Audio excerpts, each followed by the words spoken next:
সন্দীপের মামলায় রাজ্যের অনুমোদন পেয়ে সোজা হাইকোর্টে। সিবিআইকে শোকজ ট্রায়াল কোর্ট। আরজি করের আর্থিক দুর্নীতির মামলায় গত ২ নভেম্বর আলিপুর আদালতে চার্জশিট জমা করেছিল সিবিআই। তাতে নাম ছিল সন্দীপের।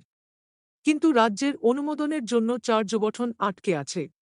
আরজি করে আর্থিক দুর্নীতির মামলায় সন্দীপ ঘোষের বিরুদ্ধে রাজ্যের অনুমোদন পেয়েছে সিবিআই। কিন্তু ট্রায়াল কোর্টকে সে কথা জানানো হয়নি। আগেই কলকাতা হাইকোর্টে অনুমোদনের কথা জানিয়েছে তদন্তকারী সংস্থা। এতে আলিপুর আদালত ক্ষুব্ধ, সিবিআইকে তারা শো কজ করেছে। তার আগে সিবিআইয়ের আইনজীবীকে ধমক দিয়েছেন আলিপুরে সিবিআইয়ের বিশেষ আদালতের বিচারক। তার বক্তব্য, এই অনুমোদনের জন্য চার্জ গঠন প্রক্রিয়া আটকে আছে। তাই আগে এই অনুমোদনের কথা ট্রায়াল কোর্টে জানানো উচিত ছিল। আরজি করের আর্থিক দুর্নীতির মামলায় গত ২ নভেম্বর আলিপুর আদালতে চার্জশিট জমা করেছিল সিবিআই। তাতে নাম ছিল হাসপাতালের প্রাক্তন অধ্যক্ষ সন্দীপের।